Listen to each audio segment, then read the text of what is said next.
Dan Van Gundy, former Orlando, Miami Heat head coach, now working for the NBC Sports Network, joins us on the show. If you, let's see, I'll ask you the poll question first there, Stan. If you walked out, missed the ending of the game, would you tell people that you missed the ending of the game, or would you lie and take it to your grave? I would lie and take it to my grave. Look, people who know me, I never leave a game early. I mean, I'll go to baseball games. I've sat through 3-hour rain delays. I do not leave games early. I watch the whole thing. So I wouldn't leave, but if I did, I'd certainly lie about it, yeah. How do you explain the final couple of minutes, regulation and overtime? If you were going to explain that to somebody who did not see the game, what would you point out was good and bad and ugly? Well, God, there was so much going on. I mean, first of all, what you point out is that games like that are never over. A 5-point lead with 30 seconds, it's a lot of time in the NBA. And you know, the simple thing is to say that it really came down in large part to the Spurs' inability to make free throws. They missed 2 in the last 40 seconds, Ginobili and Leonard. Either one of those are made and the game's over. And their inability to get 2 rebounds. You know, they have Duncan on the bench both times, their best rebounder. And both the threes Miami hit were on second-chance three-pointers. And so, you know, you can look at all the great plays and everything else, and I love the game watching it as a fan. But a lot of it just comes down to the most simple things in the game, making free throws, blocking out and getting rebounds, things like that. And that's what it came down to last night. Would you have had Tim Duncan on the floor? Well, certainly the second time I would have. And I'm Greg Popovich, a far better coach than I am.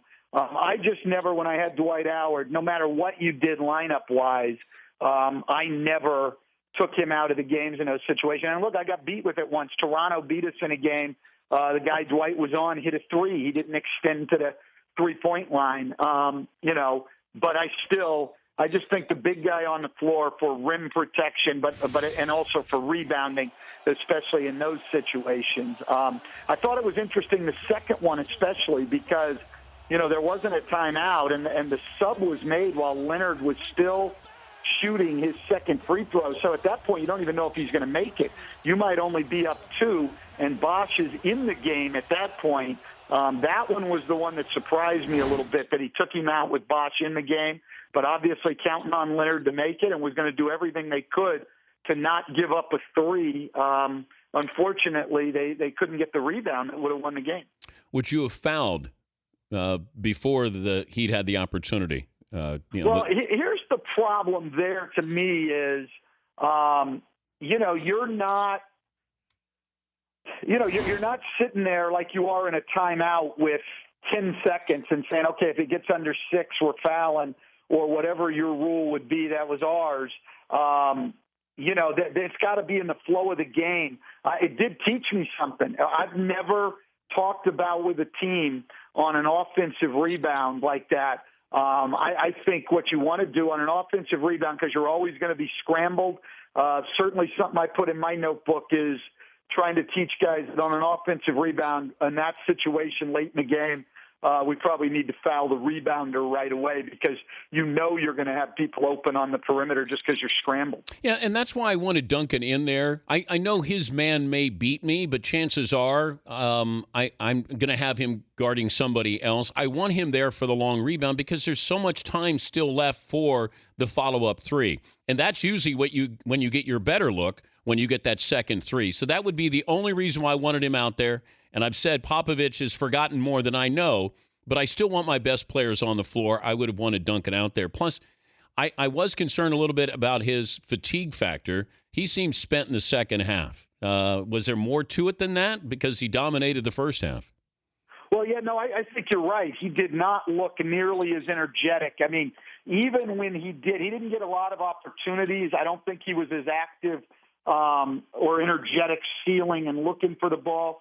But even on a couple of them when he did, you know, LeBron had the great block on him. He just couldn't quite get the ball to the rim. But as far as the late game, I think it was not as much, I would guess, as Greg Popovich worried about who he was guarding. What he wanted to be able to do was switch all the screens and stay out at the three-point line. That would have been a little tougher with Tim Duncan to do. But look, like I said, just me, I never took Dwight out of the game in those situations. But there's no foolproof answer. And coaches all know when you get into those situations, you're going to be right sometimes and wrong sometimes. Like I said, I've always left my big guy in the game, and I've gotten beaten with it. I mean, Eric Spoelstra going back to Wade after they made the big run without him. If Miami loses that game either way, Eric's going to get criticized. If he loses the way he did, they would say you were on a great run. You should have never brought Wade back in the game. But if you lose leaving Wade on the bench, people are going to say, how could you leave your second-best player on the bench? It's always easier to coach after you know the result than it is in real time. Yeah, I understand. Wade surprised me when they brought him back in. I'm surprised Popovich stayed with Manu Ginobili as long as he did. But those are guys that are Hall of Famers, and you stay with them. I just think at some point you have to realize that they're more of a detriment than they are a positive. We're talking to Stan Van Gundy, NBC Sports Network analyst. Would you have called a foul on Bosch on Danny Green when he blocked the three? Well, that's an interesting one. I mean, at the time I'm saying that's not a foul. It's a desperation shot. But I'm going to agree with my brother, what I heard him say right at the end there. I think he's right. It would have been a foul in the first 47 minutes of the game, or in next case, in the first 52 minutes of the game. And if that's then he certainly didn't let him come down. At the same time, I guess I'm caught in between because I would have hated to have seen the game decided on that. Though I wouldn't have mind watching another overtime, I'll tell you. I'm curious, what could you say to the Spurs that you had the championship? They're bringing the trophy out. You're up 5 with 28 seconds to go, and now you're staring at a Game 7 with one day off and trying to regroup, and you're trying to beat Miami in a Game 7. Yeah, it's going to be tough. There's no question. But that group of players has been through a lot, and I think they will regroup fine. Now, whether they're going to be good enough on their third game in 5 days, this is a team, as people have pointed out, that has really relied on rest. Greg Popovich has rested these guys. Now their minutes have been amped up. They don't get the extra day, this time. I think it's going to be tough for them to do it, but I don't think there's going to be a mental hangover, Dan. I would say there would be with a lot of teams, but not with the Spurs. I think that the Spurs will be fine in that regard. I just don't know if they're going to have enough left in the tank to beat Miami in Miami. Explain to me the Clippers end of the Clippers-Celtics proposed trade and how this fell apart in your opinion. I don't really know how it fell apart. I just know, and look, Doc Rivers is a great coach, certainly would benefit any team that hired him, but I would not trade key guys. I would never trade first-round picks or, certainly starting players to get a coach. That trade didn't make sense to me from the Clippers end of it, and, I understand it was a move made to try to keep Chris Paul, but DeAndre Jordan, to me, is a very valuable guy protecting the rim. Kevin Garnett's on the downside. I think the Clippers were wise to pull out of that deal. Man, here's a franchise that hasn't had stability. You get rid of Vinny Del Negro, so you got to bring in somebody. You got to bring in a big ticket here. And if I'm the Clippers and I'm going for a championship, I'll give up DeAndre Jordan and I'll give up 2 first-round picks. I don't care about those first-round picks, but I do care about Doc Rivers, that he's the key ingredient in all of this. I'll give up I get Kevin Garnett for 2 years. He can help Blake Griffin. He gives us somebody who's not afraid to be a man in a big game. And I got Doc Rivers. I mean, to me, I would have done it if I'm the Clippers. If that's all that was involved, I would have ponied up the cash. I'd have taken KG, and I would have gotten rid of DeAndre Jordan and a couple of late first-round draft picks. Well, I'll tell you, Dan, as a coach, I greatly appreciate the respect you're showing for a coach. And I really do. I really do. And Doc's great. But you bring up a great thing about stability. It's really been interesting to me. There's been so much turnover. 40% of the league has turned over already this year, 12 coaches. And yet you look at what really works in the league. You've had Greg Popovich in San Antonio for 17 years. Eric Spoelstra has been with that organization for 18 years. Their assistants have been there forever. They've both got players, Dwayne Wade, Udonis Haslem, Tim Duncan, Manu Ginobili, Tony Parker, who have been with their teams 10-plus years, which you don't see anymore. Stability and continuity works in the league, and yet front offices, for all this talk about all the new analytics and all of that, how about some very simple old-fashioned analytics?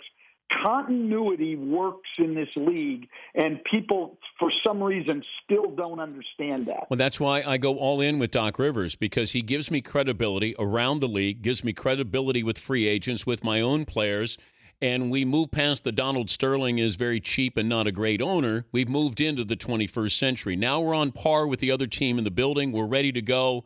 To me, it was a no-brainer. And, you echoed the same sentiments that I had. Look at great teams. You look at the front office on the way down, all the way down, and that's where you see champions. You've seen that with Miami. You've seen it with San Antonio, seen it with the Patriots. I need consistency. Doc Rivers would have provided that.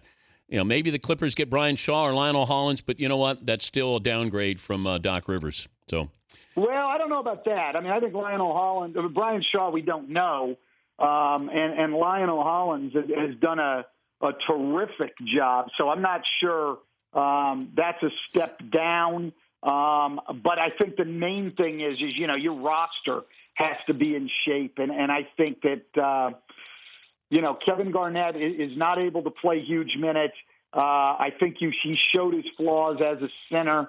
I would look at that roster and still say, who's my center? No question, Doc would do a great job. Lionel Hollins will do a great job. I just don't think that team's roster is yet ready to contend. I'm not as sold on them and their personnel as everyone else is. Now, before I let you go, more attractive job, the Nuggets, the Grizzlies, or the Clippers? You know what? I look at jobs a little different, Dan. I look at jobs more, and I wouldn't know the answer to this because everybody is relatively new in the front offices. And to me, when you go into a coaching job, what you really need is to be on the same page, have the same vision and values as the people in the front office. But just roster-wise. Well, roster-wise, the best roster to me is the Clippers, followed closely by the Grizzlies. Now, the Grizzlies have some flexibility.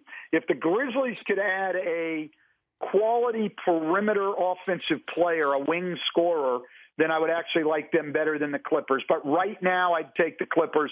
I think Denver is behind both of those teams, particularly with Gallinari hurt and very likely out most of the year. Great to visit with you, Stan. Thanks for joining us. All right, Dan. Stan Van Gundy, NBC Sports Network.